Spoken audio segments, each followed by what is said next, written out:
Welcome to प्रिपरेशनपुर। आज है 24 अक्टूबर। तो 24 अक्टूबर से रिलेटेड जितने भी करंट अफेयर के क्वेश्चन बनेंगे उसको हम लोग इसमें डिस्कस करेंगे और साथ ही साथ उससे रिलेटेड जो भी फैक्ट बनेंगे मैं आपको बताऊंगा। इन क्वेश्चंस की पीडीएफ फाइल के लिए आप डिस्क्रिप्शन में जाकर टेलीग्राम चैनल को ज्वाइन करें, वहाँ पर आपको इसकी पीडीएफ फाइल मिल जाएगी। और साथ ही साथ फेसबुक पेज को लाइक करें तथा इंस्टाग्राम पे फॉलो करें, वहाँ पर question of the day per day post किए जाते हैं जो कि आपके लिए काफ़ी यूजफुल रहेंगे।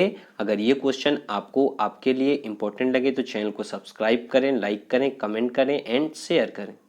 फर्स्ट क्वेश्चन है, हाल ही में भारतीय पर्यटन सांख्यिकी के अनुसार किस राज्य ने सबसे अधिक घरेलू पर्यटकों को आकर्षित किया है? तो इसका जो राइट आंसर हो जाएगा वो हो जाएगा उत्तर प्रदेश। देखिए, पर्यटन मंत्रालय द्वारा जारी भारतीय पर्यटन सांख्यिकी के अनुसार उत्तर प्रदेश ने देश में सबसे अधिक घरेलू पर्यटकों को आकर्षित किया है और भारत में विदेशी पर्यटकों का आगमन जो है वो 2019 में 2.2% यानी कि 2.2% बढ़ा है और 2019 में भारत आने वाले विदेशी आगंतुक लगभग 28.9 मिलियन रहे हैं। इसमें अप्रवासी भारतीय भी शामिल रहे हैं और भारत में पर्यटकों के शीर्ष जो 5 देश रहे हैं वो बांग्लादेश, श्रीलंका, संयुक्त राज्य अमेरिका, यूनाइटेड किंगडम और कनाडा रहे हैं। देखिए, बात यहाँ पर अब उत्तर प्रदेश की है, तो ये रहा मैप में उत्तर प्रदेश। उत्तर प्रदेश की जो कैपिटल है वो है लखनऊ और लखनऊ जो है वो गोमती नदी के किनारे स्थित है। यहाँ के जो चीफ मिनिस्टर हैं वो हैं योगी आदित्यनाथ, यहाँ की जो गवर्नर हैं वो हैं आनंदीबेन पटेल और यहाँ के जो डीजीपी यानी कि डायरेक्टर जनरल ऑफ पुलिस हैं वो हैं हितेश चंद्र अवस्थी। और यहाँ के जो 2 नेशनल पार्क हैं वो हैं दुधवा नेशनल पार्क और Chandraprabha national park. Next question है, हाल ही में कौन सी संधि भारत अमेरिका के बीच चौथी और अंतिम सैन्य संधि हुई है? तो इसका जो राइट आंसर हो जाएगा वो हो जाएगा BECA। BECA बुनियादी विनियमन और भूस्थानिक सहयोग के लिए सहयोग समझौता 2+2 अर्ता के दौरान हस्ताक्षरित होने वाली चौथी और अंतिम मूलभूत सैन्य संधि है। इस समझौते के तहत भारत को संयुक्त राज्य अमेरिका के भूस्थानिक मैप का उपयोग करने की अनुमति मिलेगी और इसके तहत भारत को अमेरिका से सशस्त्र मानव रहित ड्रोन मिलेंगे जैसे प्रीडिएटर बी। जो प्रीडिएटर बी है वो दुश्मन के ठिकानों पर सटीक हमले के लिए स्थानिक डेटा का उपयोग करता है। और ये जो वार्ता है 2+2 वार्ता, ये 26 अक्टूबर 2020 और 27 अक्टूबर 2020 को भारत और अमेरिका के बीच आयोजित की जाएगी। देखिए, बात यहाँ पर अब अमेरिका की है, तो ये रहा मैप में अमेरिका। अमेरिका की जो कैपिटल है वो है वाशिंगटन और यहाँ के जो प्रेजेंट टाइम में प्रेसिडेंट हैं वो हैं डोनाल्ड ट्रंप और यहाँ की जो करेंसी है वो है यूनाइटेड स्टेट डॉलर। और देखिए, यहाँ से एक क्वेश्चन आपको याद रखना है कि अमेरिका और कनाडा को जो डिवाइड करने वाली लाइन है उसे कहते हैं 49th पैरेलल। ऐसे ही साउथ कोरिया और नॉर्थ कोरिया को डिवाइड करने वाली जो लाइन है उसे कहते हैं 38th पैरेलल। और ऐसे ही भारत और चीन को डिवाइड करने वाली जो लाइन है उसे कहते हैं मैकमोहन और भारत और पाकिस्तान को जो डिवाइड करने वाली लाइन है उसे कहते हैं रेड क्लिफ। नेक्स्ट क्वेश्चन है, हाल ही में इफ्को ने किस राज्य में खाद्य प्रसंस्करण इकाइयों का निर्माण कार्य शुरू किया है? तो इसका जो राइट आंसर हो जाएगा वो हो जाएगा सिक्किम। देखिए, अभी जो है सिक्किम में भारतीय किसान उर्वरक सहकारी लिमिटेड यानी कि इफ्को ने सिक्किम इफ्को ऑर्गेनिक्स लिमिटेड के साथ संयुक्त रूप से खाद्य प्रसंस्करण इकाइयों का निर्माण कार्य शुरू किया है जो 2021 तक पूरा हो जाएगा।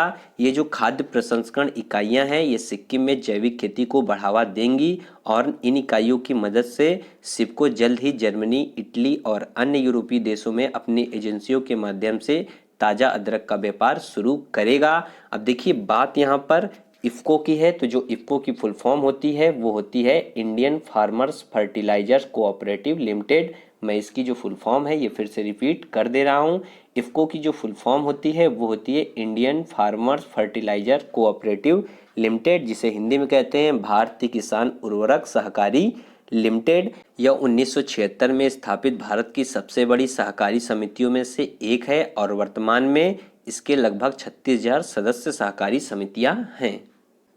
नेक्स्ट क्वेश्चन है, हाल ही में अनुच्छेद 5 के अनुसार नाटो किस देश में एक नया अंतरिक्ष केंद्र स्थापित करेगा? तो इसका जो राइट आंसर हो जाएगा वो हो जाएगा जर्मनी। देखिए, नाटो के अनुच्छेद 5 के तहत नाटो जर्मनी के रामस्टीन में एक नया अंतरिक्ष केंद्र स्थापित करेगा और यह केंद्र अंतरिक्ष अवलोकन के लिए एक समन्वय केंद्र के रूप में कार्य करेगा और यह संगठन को सामूहिक रक्षा कार्रवाई करने का अधिकार देता है और यह मानदंड देता है कि इसके तहत नाटो रक्षात्मक उपाय कर सकता है।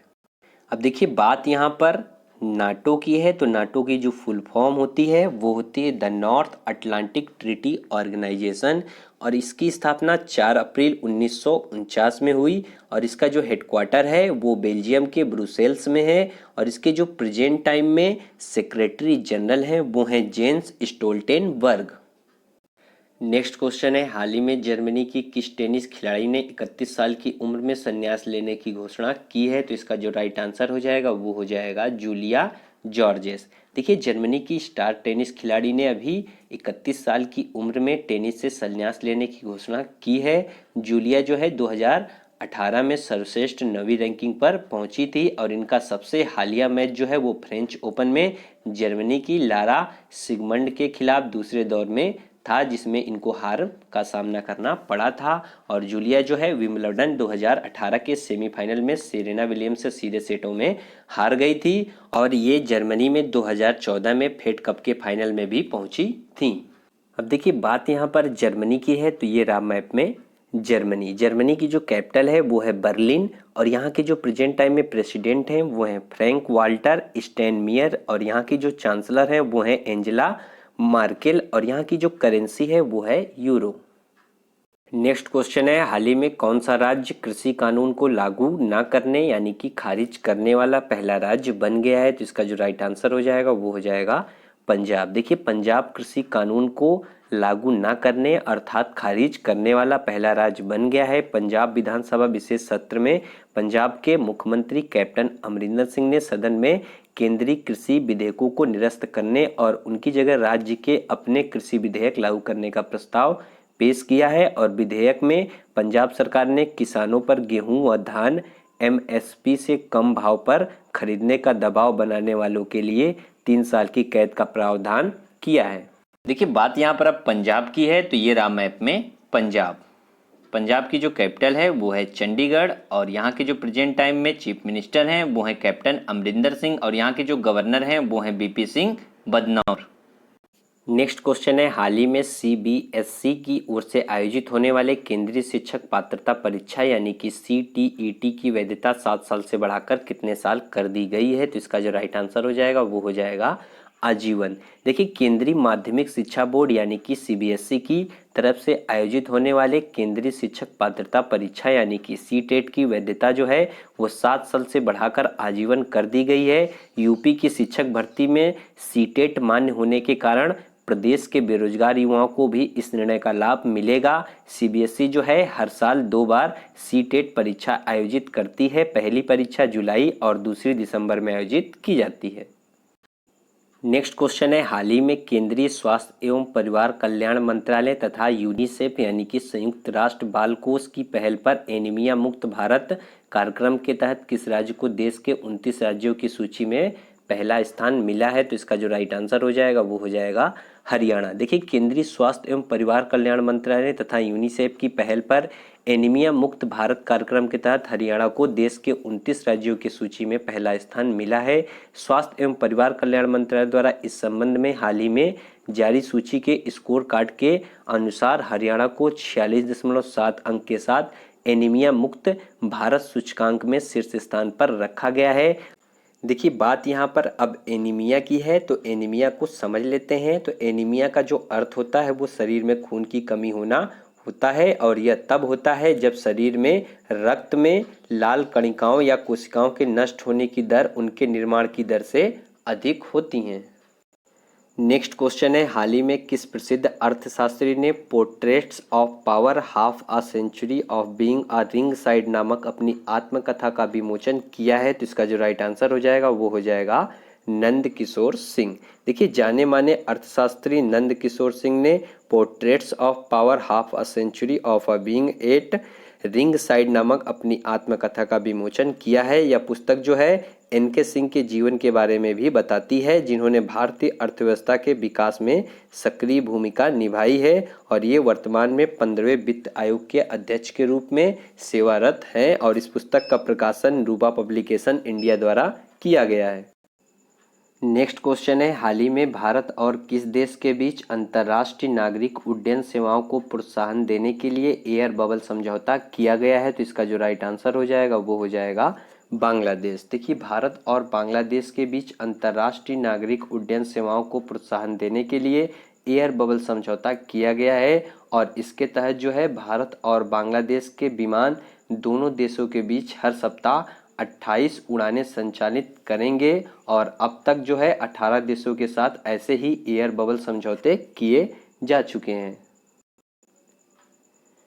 देखिए, बात यहाँ पर अब बांग्लादेश की है, तो ये रहा मैप में बांग्लादेश।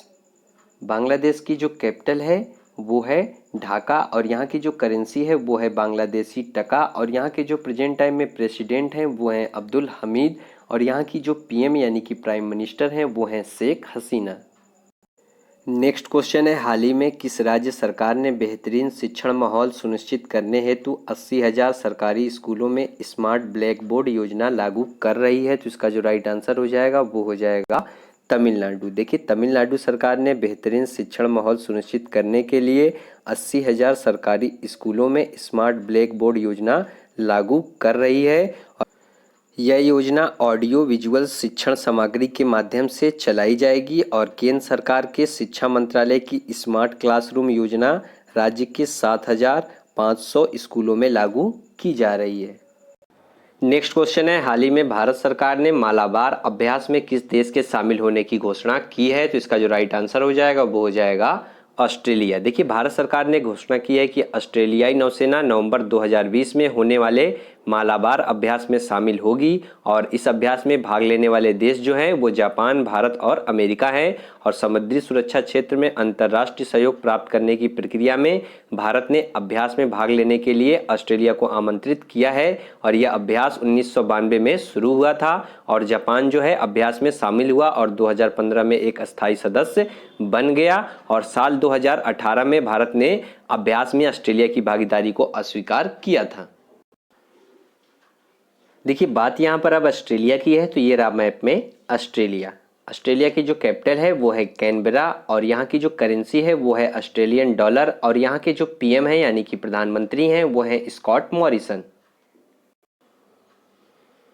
लास्ट क्वेश्चन, जो क्वेश्चन ऑफ द डे में मैंने आपसे पूछा था वो पूछा था, वर्ल्ड बैंक ने हाल ही में गरीब देशों को कोरोना वायरस से निपटने हेतु कितने रुपए देने की घोषणा की है? तो इसका जो राइट आंसर था वो था $25 बिलियन। नेक्स्ट क्वेश्चन है, क्वेश्चन ऑफ द डे में आपके लिए कि हाल ही में भारत के किस राज्य में पहली सिप्लेन परियोजना स्थापित की जाएगी? तो इसका जो राइट आंसर है वो कमेंट बॉक्स में कमेंट करके आपको बताना है और साथ ही साथ इसके बारे में भी लिखना है। अगर ये क्वेश्चन आपको आपके लिए इम्पोर्टेंट लगे तो चैनल को सब्सक्राइब करें, लाइक करें, कमेंट करें एंड शेयर करें और इन क्वेश्चंस की ऑडियो फाइल के लिए आप डिस्क्रिप्शन में जाकर खबरी चैनल की लिंक पर क्लिक करें और वहां से आप जो है खबरी चैनल को ज्वाइन करें। वहां पर आपको इसकी ऑडियो फाइल ऑडियो रीजन के रूप में मिलेगी जो कि आपके लिए काफ़ी यूजफुल रहेगी। आज के लिए इतना ही रखेंगे। Thank you.